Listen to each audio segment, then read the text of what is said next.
stronger brands, better decisions, and sustainable influence. What if the fastest way to scale your impact isn't actually doing more? It's intentionally doing less and strategically selecting what that less is.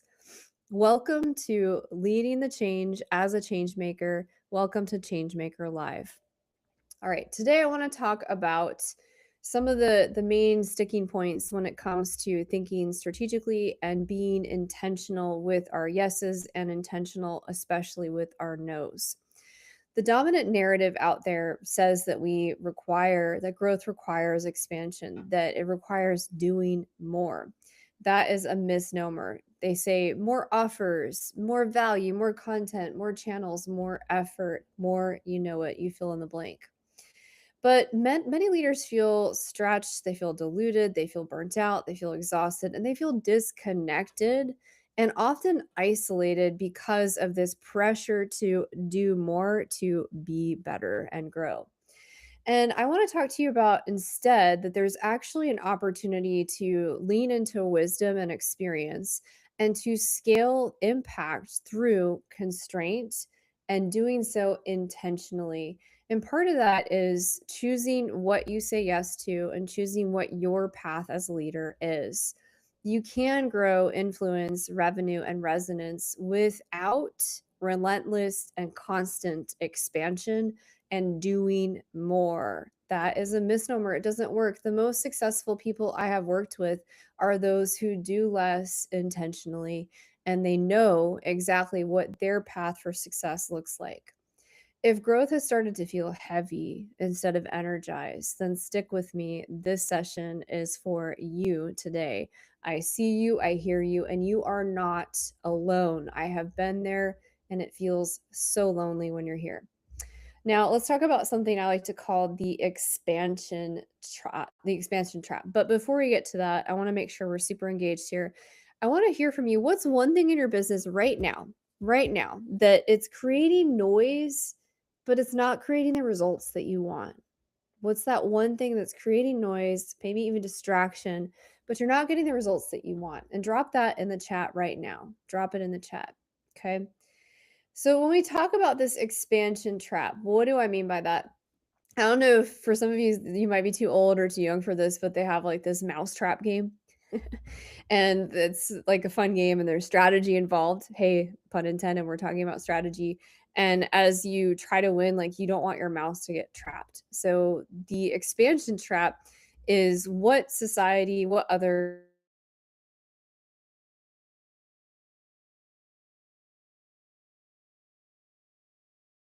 a trap. And that for those mice that win, they're actually going a different route that's a less traveled path, but they're going to be more successful and less exhausted. And they're actually going to achieve their goal because they're going the right path for them as a leader. So, hustle culture rewards visibility over effectiveness. And we see this time and time again, right? Hustle culture means getting into the office before everybody else and staying later than everyone else. But does that really reward results? No, because oftentimes the people who are there early and leaving late, they're so burnt out, they're not bringing effective strategies, ideas, and they're not certainly not bringing innovation to the table.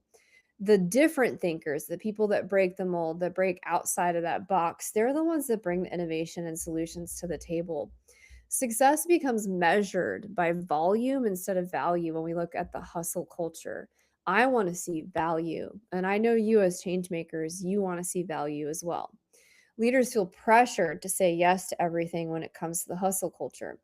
And the problem with that is you back yourself into the corner of busyness and out of actually a fruitful business when you say yes to everything, because not everything is for you and your path forward. So, some of the common pitfalls that we see with this hustle culture and trying to do everything, burnout is disguised as ambition, right? So, oh, like I'm burnt out. It's like a badge of honor in this hustle culture, but it doesn't work because you feel burnt out. You have health conditions. People get cancer. It's because people are trying to push too hard and not listening to their intuition and what their path is. Another pitfall is you have a diluted brand message that's trying to speak to everyone, I see you, I hear you. You're like, "Oh, I don't wanna niche down. I don't wanna be specific. I don't wanna" whatever that sound and that belief is in your head. Serving a specific individual is where you get specific, you get intentional, and you have a strategy that works as a business owner. We can't serve everyone, and we don't want to. I want you attracting the perfect clients, the perfect partners for what you're doing and your path forward. Another pitfall is that your operations are stretched thin and you're constantly reacting instead of being proactive. This is for those business owners that you're not doing super thinking, you're not working on the business, you're so in the weeds of the business just to keep the lights barely on that you can't stay ahead of your capacity. And that affects your bottom line, it affects your customer experience, and it certainly affects you as a leader. Expansion without intention does not scale impact, it fractures it. It's like you split things in two, and we don't want that. You're not intentionally following your vision or your why when you become split.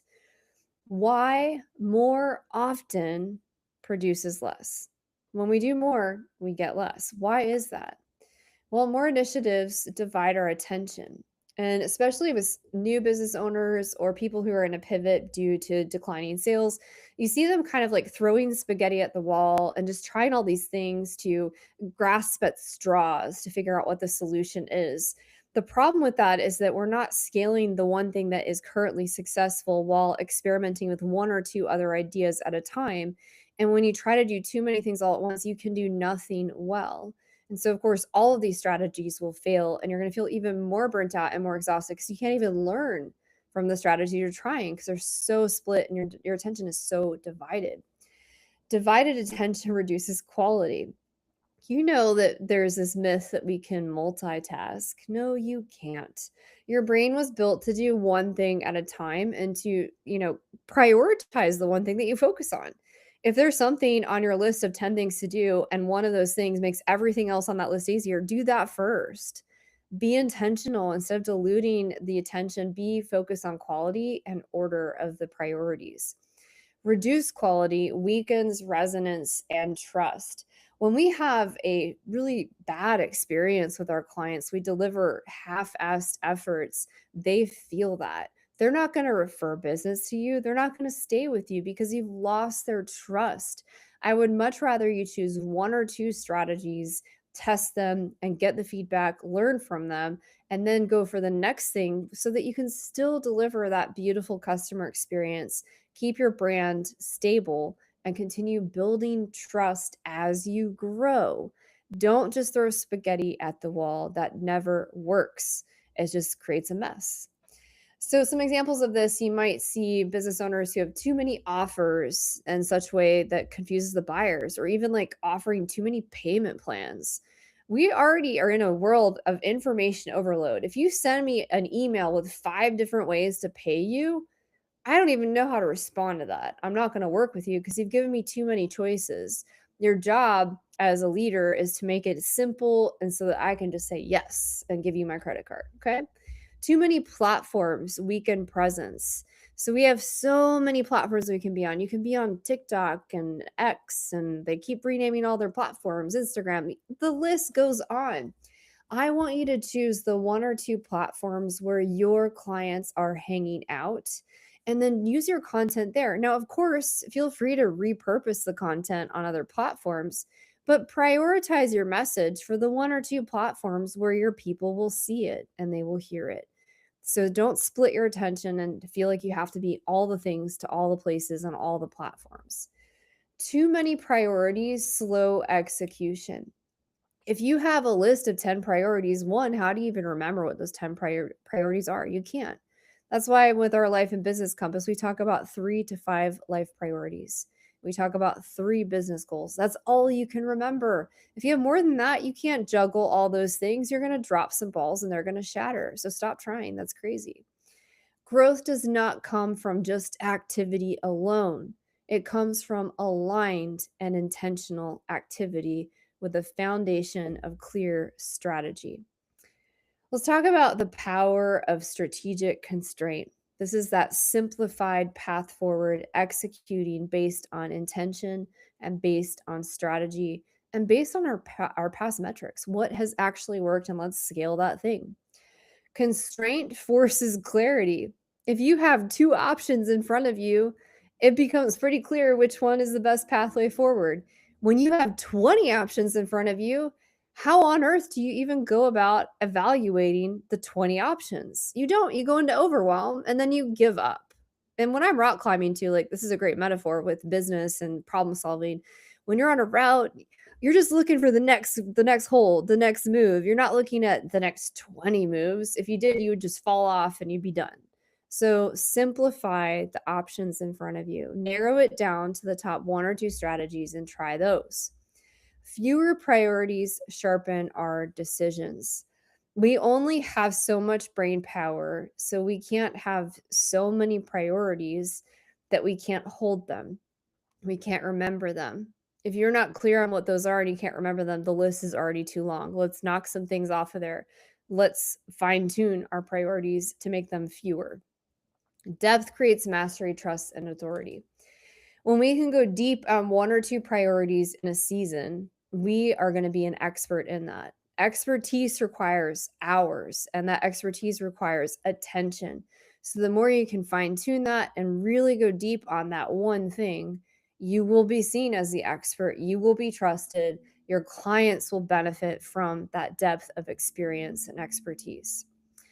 Some examples of when this shows up: businesses that scaled by narrowing their offers, right? We've seen it, those success stories, and they make it look so simple, but getting there was not simple. That's why this pivot for you of hustle to like constraint can be so hard. It feels like it's so far in the distance, it's unattainable. It works. You have so many case studies on Instagram, on Twitter, all the places. So why not apply it to your own business today, right? Another example would be leaders who grew influence by focusing on one core message. If you're feeling overwhelmed by your content planning, perhaps it's because you're trying to do too many things with your content planning. What if you chose one core message for this entire year? And what if that one core message was tied to your why, your mission, your vision, your values? Whew, that would be a powerful year. People would know that you're the expert as whatever that core message is. Another example would be teams that outperformed by protecting their capacity. Man, you deliver such a quality experience to your customers when you protect your capacity. Now, when you burn your team out, the opposite also applies. I can't, it's so frustrating when I have conversations with people and I ask them about capacity. What's your capacity? What do you mean? I don't know.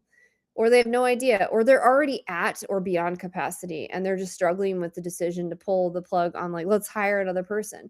And oftentimes they wait too long, and then that creates burnout within their team, which creates turnover, which then creates a lower quality of experience. So don't do that. Plan and protect capacity to protect your team, which protects your customer experience. The psychological shift that happens when we use constraint strategically is we have less noise. Ooh, we can sleep better at night. We're not stressed. We don't have these creepy crawlers keeping us up at night. Boy, less noise sounds absolutely delightful. So I choose constraint. I don't know about you. I'm sold. We also have fewer decisions because you're so intentional. Your focus is so clear. You're not constantly wasting your brain power on decisions that don't matter because they're not an issue. You also will have stronger confidence. Of course, you're going to feel confidence. The noise is less. There are fewer decisions to make. You're not feeling exhausted. You're back in your zone of genius. So, yes, constraint works, and the psychological shifts alone are worthwhile. Constraint isn't limitation, it is leverage. And quite frankly, it's your energy bank for still becoming that amazing leader as you grow. I want to talk about a framework that's about the impact focus filter. So, some questions you'll ask yourself as you're going after focusing and creating constraint. Because some of you are like, "Yeah, I'm sold, Holly. Let's do this constraint thing." But how do I do that? So, I like to ask myself these three questions. Number one, does this deepen or dilute our core message? If it deepens it, it's a yes. If it doesn't, it's a no. If it's somewhere in between, let's find a stronger yes. Number two, does this build long term trust or short term visibility? I err on the side of long-term trust. I don't care about short-term wins. I don't care about vanity metrics. I want to build long-term trust. We're in this for the long game. We're in this for the marathon. Number 3, does this stretch capacity or strengthen it? If it stretches our capacity and it's not aligned to the first 2 questions, it is not worth the risk. We do not want to burn our people out. We do not want to make our quality lower. Those are 3 key questions you can ask to help you figure out what to say no to, which leads us to the no advantage. And a lot of you are like, shaking your head. You're feeling a lot of resistance. You're like, oh, Holly, I can't do the no. Why is that such a dirty word for people? No is so powerful. And when you lean into it, it is so magical.